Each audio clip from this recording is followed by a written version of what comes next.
Hey, welcome back to Mind Over Sugar. I'm Pete. Right, last episode was heavy. A letter to myself at 23. Some genuinely dark stuff. If you haven't heard it, go back and listen. It's some of the most honest I've ever been.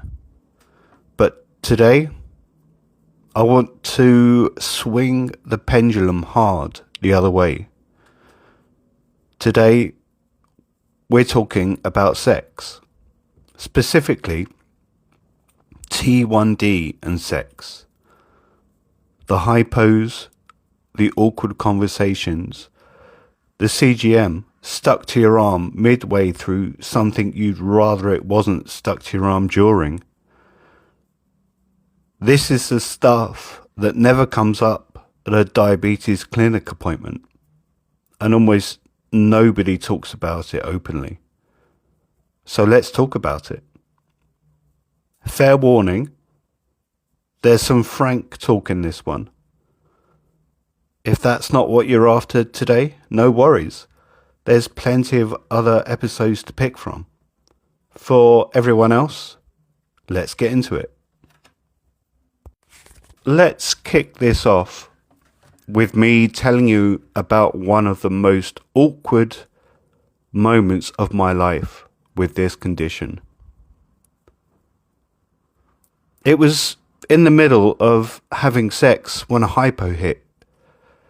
Shaking, sweating, suddenly unable to focus. My partner, she had no idea what was happening, and I was too embarrassed to explain it properly. The whole thing was just ground to an unceremonious halt, while I sat on the edge of the bed eating glucose tablets, trying to look like this was completely normal. And oh boy, was it awkward. For me anyway. And mostly because I hadn't had the conversation I should have had. I'd been too embarrassed to tell partners beforehand that this could happen. That my body just does this sometimes without warning. At the least convenient moment possible. Eventually, something shifted. I realised there was nothing to actually be embarrassed about. It wasn't my fault. It's just T1D being T1D. So I started having the chat up front. Matter of fact, early on. And you know what? If someone found that weird or couldn't handle it, well, they knew where the door was. There's one time this really stands out for me. Since that original moment, I promised myself I wasn't going to go through that again. More for my own sake than anyone else's, if I'm honest. So there was this woman, and to be frank, this was a one-night stand situation. So there's not really any pulling any punches on details here. I explained to her that my blood sugar could genuinely go either way during sex. It could drop, it could spike. And all the other stuff that comes with either one of those. And there was this silence. Not an awkward, palpable kind of silence, but enough that I fully expected her to say something like, "Oh, maybe this isn't for me." I'd even got my reply ready. Sure, I get it. But that's the life of a T1D. We come as a package. But she didn't say that at all. She actually said she found it exciting and compared it to Russian roulette.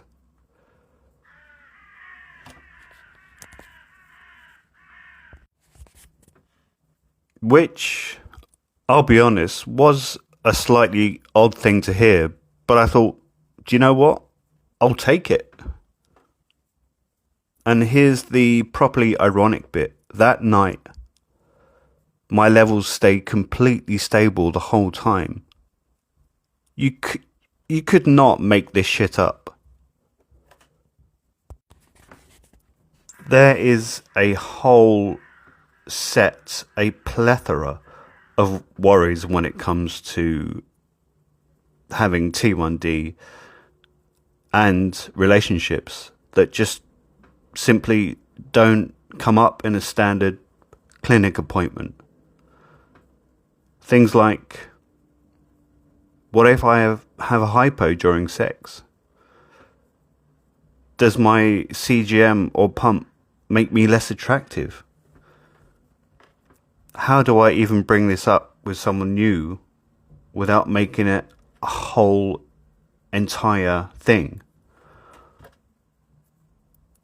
What does actual exertion do to my blood sugar? Will they look at me differently if they actually see me having a hypo? These are real. They affect real relationships and the silence around them. The sense that you are just not supported to bring this stuff up leads to avoidance, shame, and an intimate life that's smaller than it needs to be. You don't deserve that. Here's the mistake that most of us make, and myself included for a long time. We assume that if we don't mention the condition T1D, it won't be an issue. It will be an issue. Diabetes doesn't take a night off because we're on a date. Having the conversation early and calmly is infinitely less palpable and awkward than having it, well, mid-crisis. Trust me on that one. Given the story I've just told you. The other mistake is treating it as if you need to apologize. It's not. It's a part of who you are, you know, and who we are as a community. And anyone that, well, can't accept that without making you feel like a burden clearly isn't the right person for you.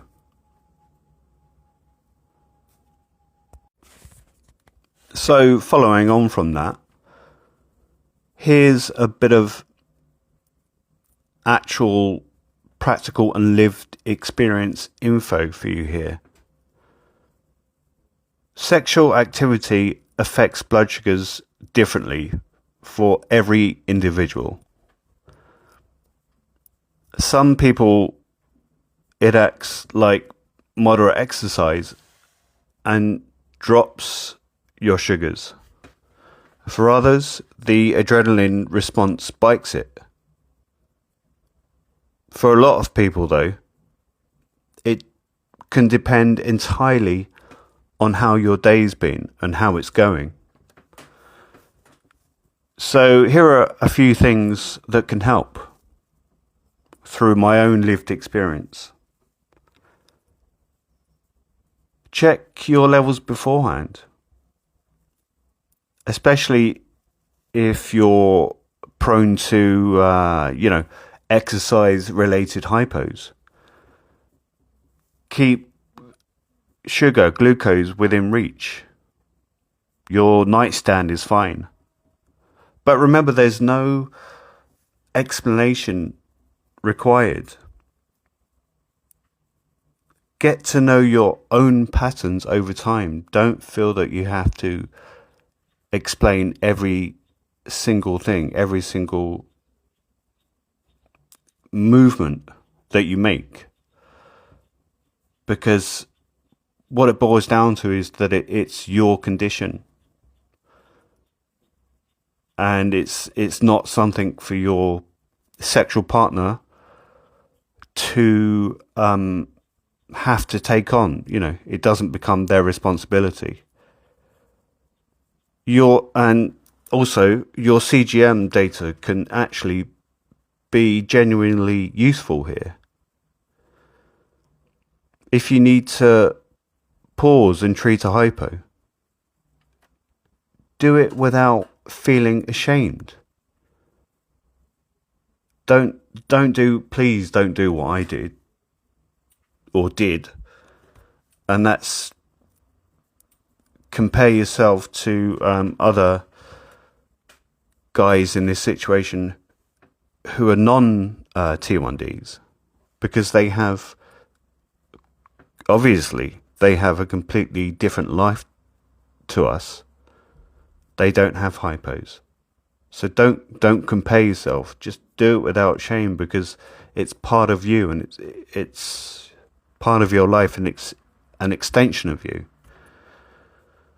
And also bearing in mind that it doesn't kill the whole experience. If your partner understands, then they'll know that it's just an interruption. It's not a catastrophe. And I just need to make a quick disclaimer here, because it matters. I'm not a doctor. This is lived experience, not medical advice. If you are having consistent, significant hypos and hypers around this, that's worth a conversation with your actual diabetes team.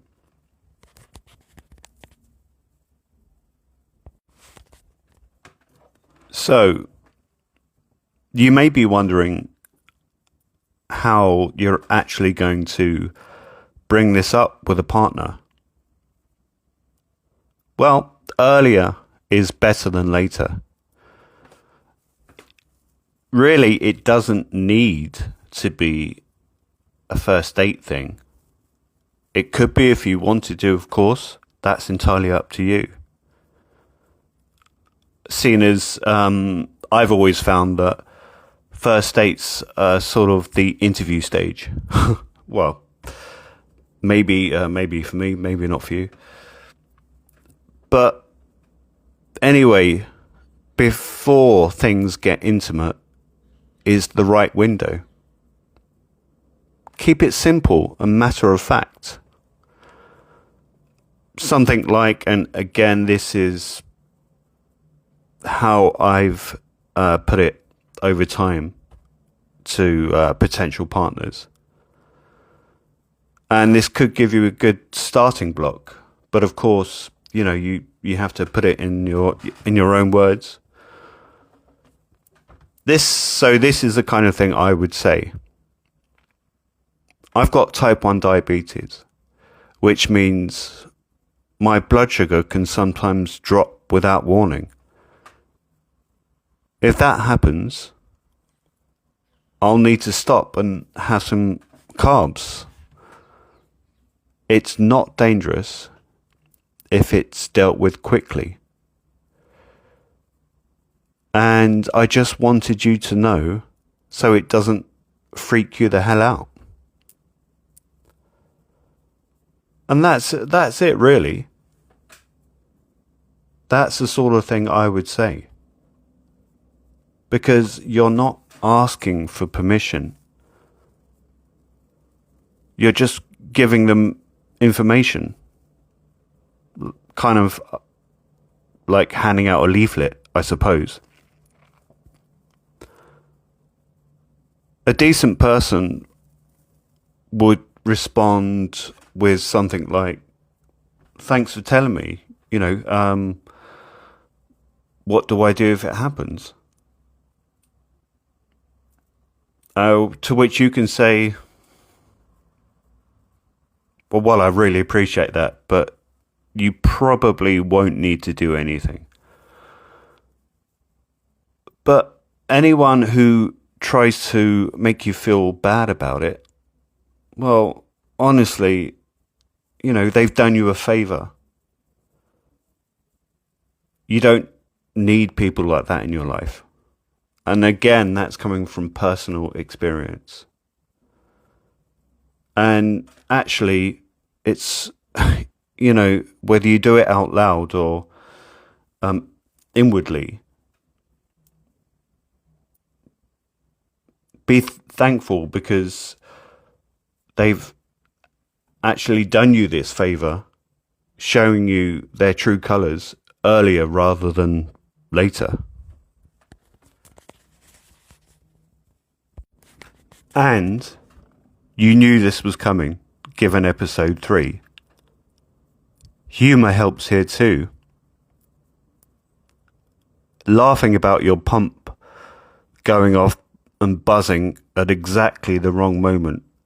And honestly, after that story I just told you, I've started calling it Russian Roulette sex.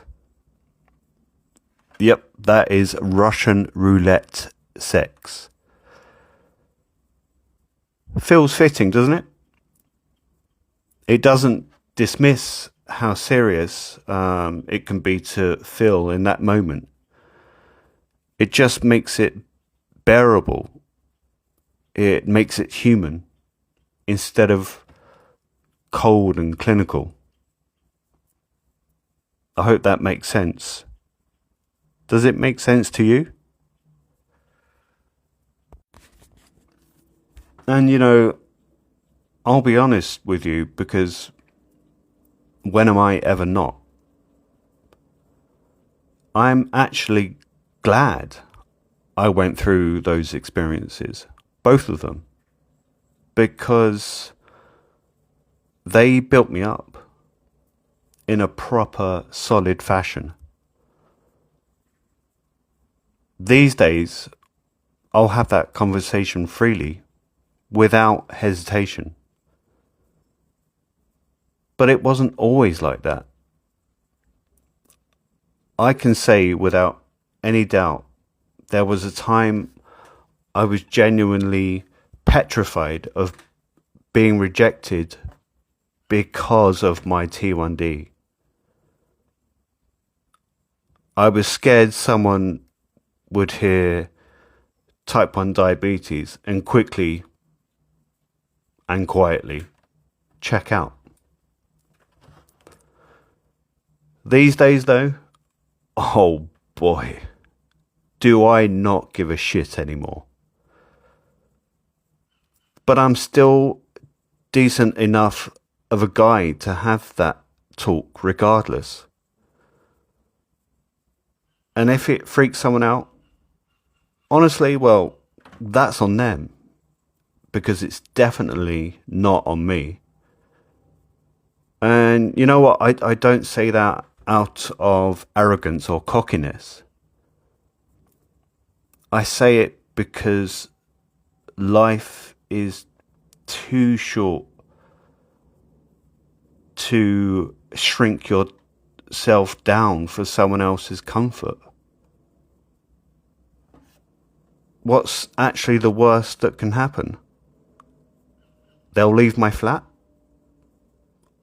Oh well. So, that's the one nobody really talks about. And if you've heard it here first, then all the better. I want to say this plainly as well, because I used to hear it.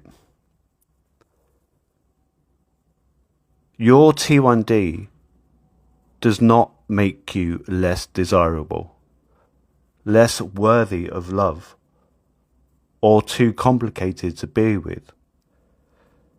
It makes you someone who manages something genuinely difficult. And you're managing something that the majority of people wouldn't even be able to comprehend. And you're doing this every single day. That says something good about you. Not something that you should feel that you have to apologize for. If the emotional weight of this is affecting your relationships or your confidence in this part of your life, that's genuinely worth talking about properly. I do one-to-one work with people on exactly this kind of thing. The link is in the show notes. I'm Pete. This has been Mind Over Sugar. Go easy on yourself and maybe keep the glucose tabs on the nightstand.